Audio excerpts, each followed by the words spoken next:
नमस्कार दोस्तों। Arunoday IAS academy में आपका स्वागत है। मैं डॉक्टर धर्मेंद्र गौर आज मध्य प्रदेश सामान्य अध्ययन के लिए सन 2023 के लिए जो आपकी नोटिफिकेशन भी जारी हो चुका है, मध्य प्रदेश लोक सेवा आयोग ने जिस तरह से अब आपकी परीक्षाओं का एक पूरा का पूरा शेड्यूल्स आपके सामने रख दिया है, ऐसी स्थिति में आज हम अरुणोदय आईएएस एकेडमी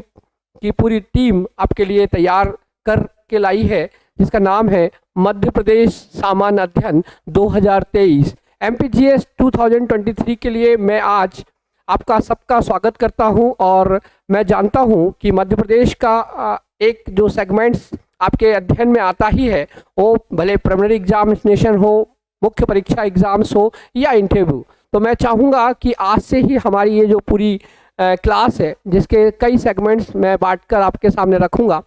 मध्य प्रदेश चूँकि हमारा हृदय प्रदेश है, टाइगर स्टेट है, इस वजह से हमने चाहा कि इसमें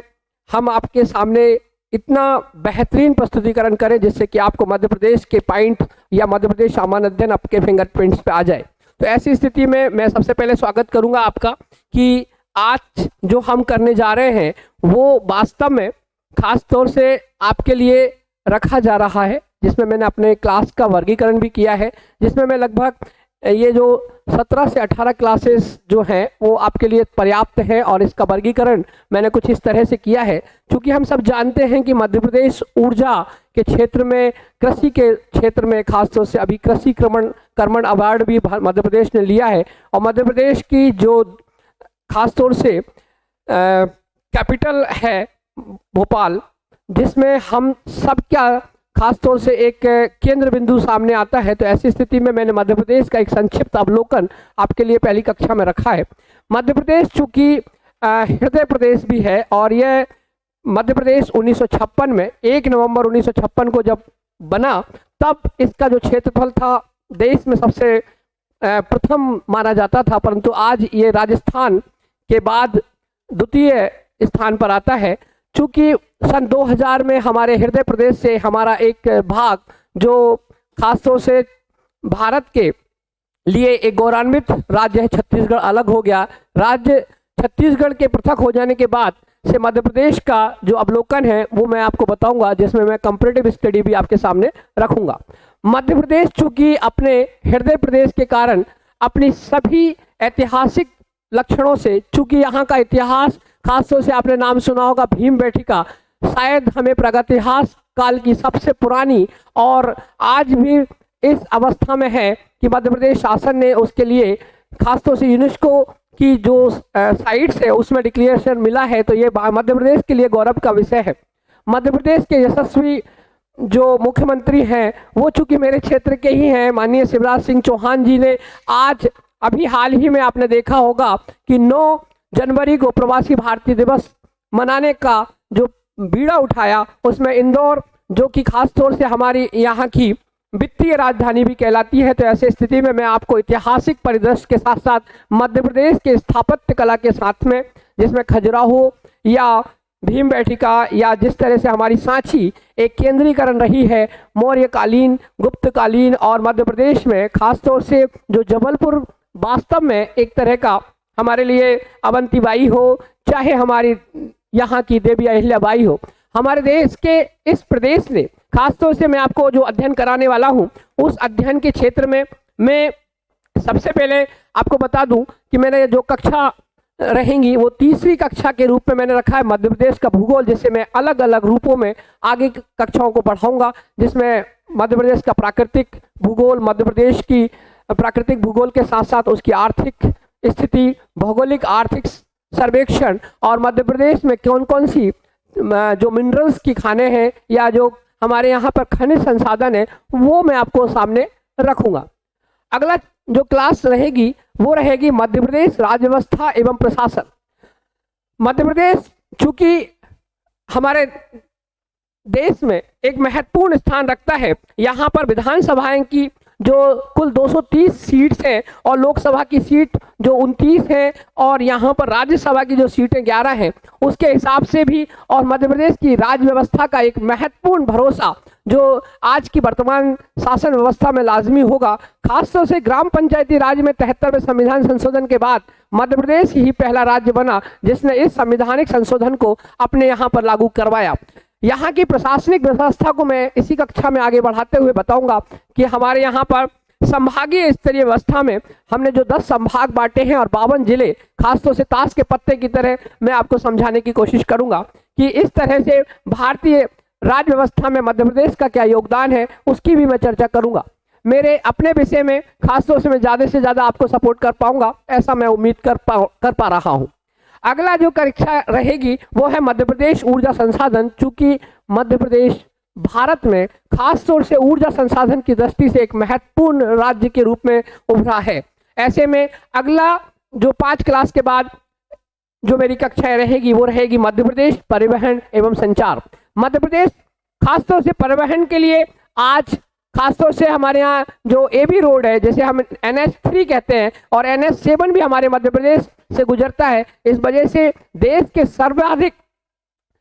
ये जो परिवहन की प्रणाली है, इसमें मैं नदियों के परिवहन की बात भी करूंगा और खासतौर से संचार व्यवस्था के साथ साथ मैं बताऊंगा कि मध्य प्रदेश किस तरह से इलेक्ट्रॉनिक्स के लिए आज भरपूर प्रयास कर रही है। मध्य प्रदेश शिक्षा एवं साहित्य के लिए, चूंकि हम सब मध्य प्रदेश के लोग या पूरे देश के लोग भी ये जानते हैं कि मध्य प्रदेश शिक्षा एवं साहित्य की दृष्टि से भारत में अपना महत्वपूर्ण स्थान रखता है। ऐसे में साहित्यिक जगत में हमारे कई प्रोधा, जिनमें माखनलाल चतुर्वेदी, हरिशंकर परसाई या सुभद्रा कुमारी चौहान जैसी कई फनकार आज साहित्यिक जगत में अपना श्रेष्ठतम योगदान देकर प्रसिद्धि पाए थे। ऐसे में हमारे यहाँ पर जो आदिकाल से चली आ रही परंपरा है, जिसमें आधा उदल और इस तरह की जो शैक्षणिक गतिविधियां हैं, जिनमें अलग अलग हमारे यहाँ कल्हण की राजतंगनी से लेकर आगे तक और अवंतिका, खासतौर से उज्जैन नगरी के महाकवि कालिदास का जो योगदान है, और उन सब में मैं लूँगा कि भारत के इस प्रदेश की शैक्षणिक गतिविधियां क्या है। जैसे यहाँ पर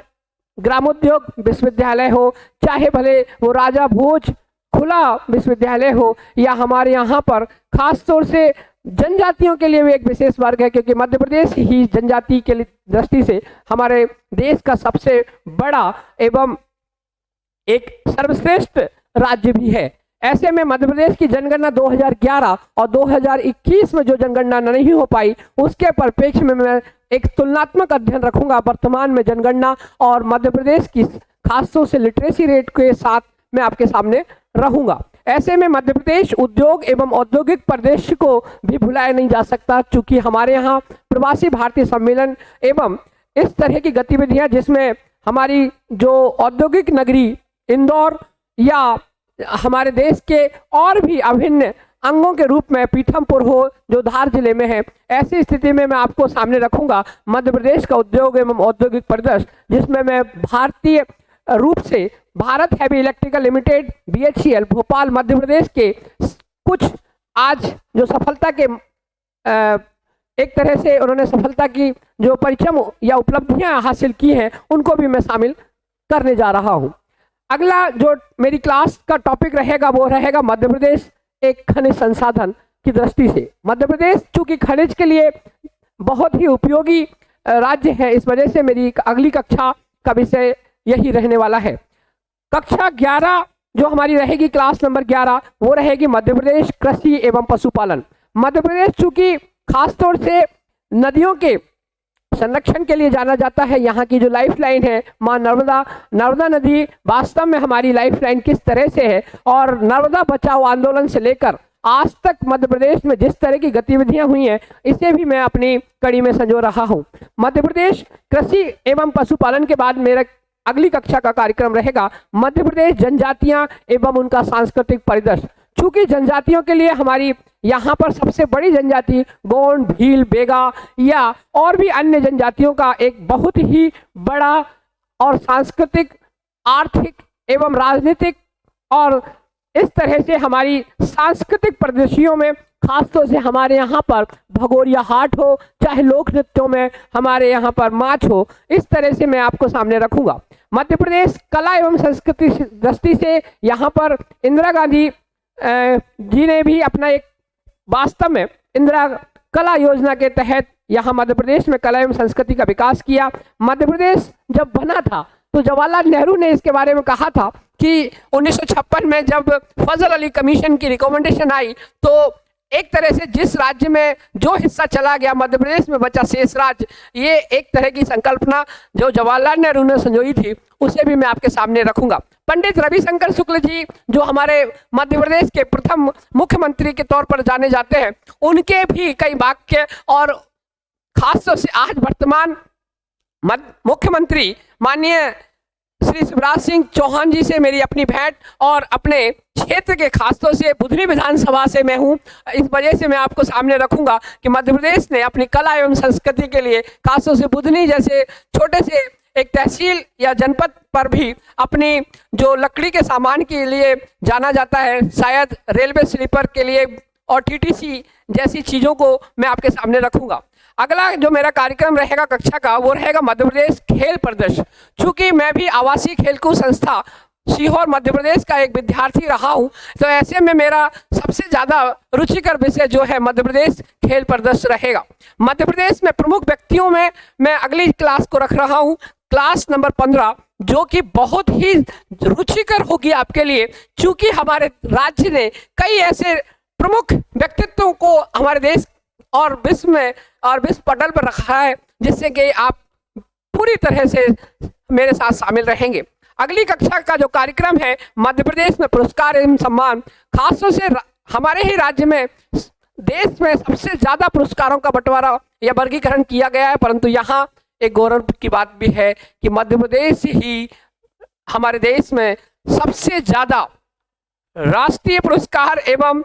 राजकीय स्तर पर सम्मान देने वाला एक प्रदेश है। मध्य प्रदेश की आखिरी कक्षा जो मैंने रखी है मध्य प्रदेश 12वीं पंचवर्षीय योजना एवं आज और कल, मध्य प्रदेश के लिए इस संयोजन से बढ़कर मेरे लिए ऐसा कोई विषय नहीं होगा जो मैं आपके सामने ना रखूं। अगली कक्षा में जाने से पहले जब भी मैं आगे बढ़ूंगा तो मैं आपको एक पूरा का पूरा दृष्टिकोण मध्य प्रदेश के बारे में बताने की कोशिश करूंगा, जिससे कि आप उस चीज को समझ पाएं, लिख पाएं।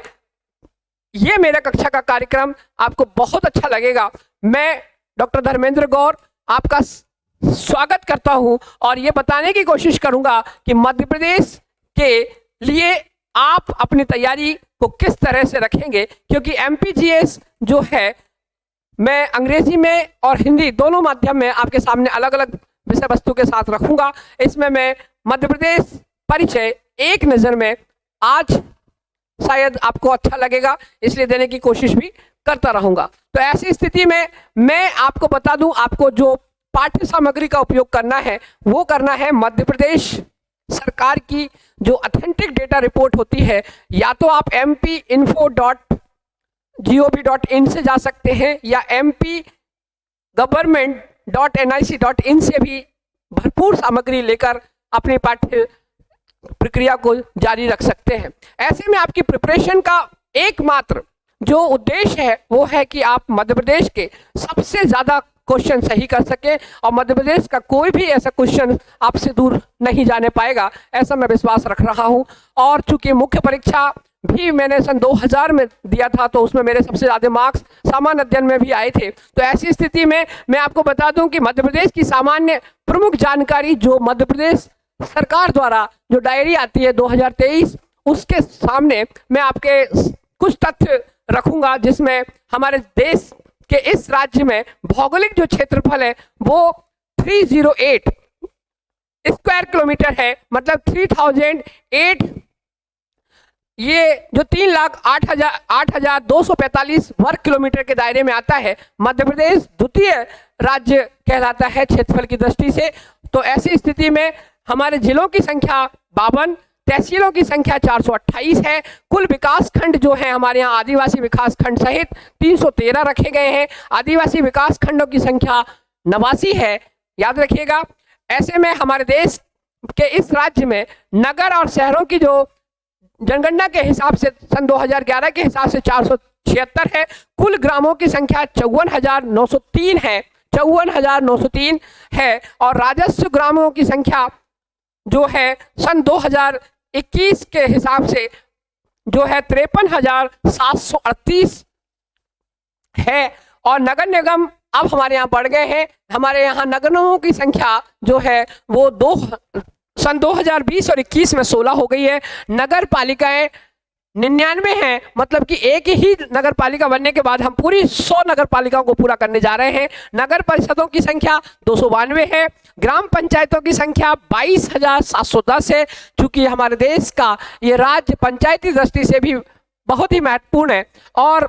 यहाँ त्रिस्तरीय व्यवस्था जो बलवंत राय कमेटी के रिकमेंडेशन से मानने वाला ये राज्य प्रथम राज्य बना है। हमारे यहाँ जनपद जो पंचायत है वो लगभग 313 है और जिला पंचायतों की संख्या पुराने समय के रिकॉर्ड के हिसाब से 51, परंतु अब 52 जिला पंचायतों के साथ हम देश में अग्रणी भूमिका निभा रहे हैं पंचायती राज की। हमारे यहाँ जो आईजी पुलिस है वो टोटल 11 जोनों में बटा हुआ है। यहाँ पर डीआईजी पुलिस रेंज 15 है, पुलिस जिले पूरे 52 हैं। कंट्रोल रूम भी हमारे यहाँ अब 51 से लेकर टोटल पूरे 52 जिलों में फैल गए हैं। पुलिस चौकियां हमारे यहाँ 624 है। लोकसभा की सीटें 29, राज्यसभा की सीटें 11 और विधानसभा की परिचमी जो चोटी है वो है 230। और हमारे देश की इस जनगणना में जो 2011 में हुई उसमें मध्य प्रदेश में खासतौर से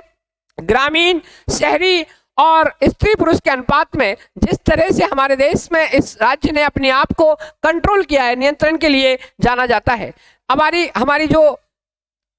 कार्यशील जनसंख्या है, टोटल वर्कर्स जो है हमारे यहाँ वो है 31,574 और हमारे यहाँ सबसे ज़्यादा जो है खेतीहर मजदूर माने जाते हैं। 12,192 की संख्या के साथ हम मध्य प्रदेश में अपना रोल प्ले रखते हैं। ऐसी स्थिति में मध्य प्रदेश की जो राज्य प्रोफाइल है वो मैं आपको पूरी तरह से बताऊंगा। मध्य प्रदेश का पर्यटन, चूंकि यहाँ पर पर्यटनीय कई ऐसे क्षेत्र खुलने वाले हैं जिसमें मध्य प्रदेश के जबलपुर का भेड़ाघाट और हमारे यहाँ आज ही आपने समझा होगा कि महाकाल नगरी जो उज्जैनी है उसे पूरा का पूरा 2023 में एक तरह से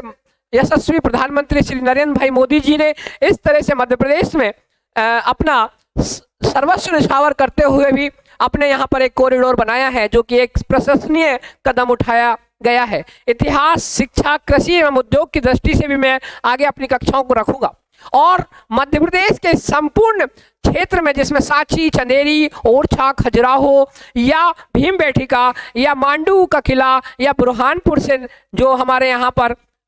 वस्तु स्थिति का बोध होगा और माँ नर्मदा का जो उद्गम स्थल है अमरकंटक उसे भी मैं अछूता नहीं रखूंगा क्योंकि सोन, जूहिला और अमरकंटक की ही ये नदियों का उद्गम क्षेत्र आज छत्तीसगढ़ के लिए भी गौरवान्वित महसूस करता है, जिसके कारण हमारा राज्य सबसे आगे काम करेगा। तो thank you so much for watching me and definitely मेरे कुछ क्वेश्चंस का आंसर्स आगे जब मैं पढ़ाऊंगा तो आपके साथ अपने क्वेश्चंस को भी रखूंगा। तो कृपया मुझसे जुड़ने के लिए आप अरुणोदय IAS एकेडमी के ऐप्स के थ्रू या हमारी यूट्यूब चैनल के माध्यम से भी जुड़ सकते हैं। बस इसी के साथ मैं फिर दोबारा आपके सामने आऊँगा इसी आशा के साथ कि आप सफल हों। धन्यवाद। Thank you so much.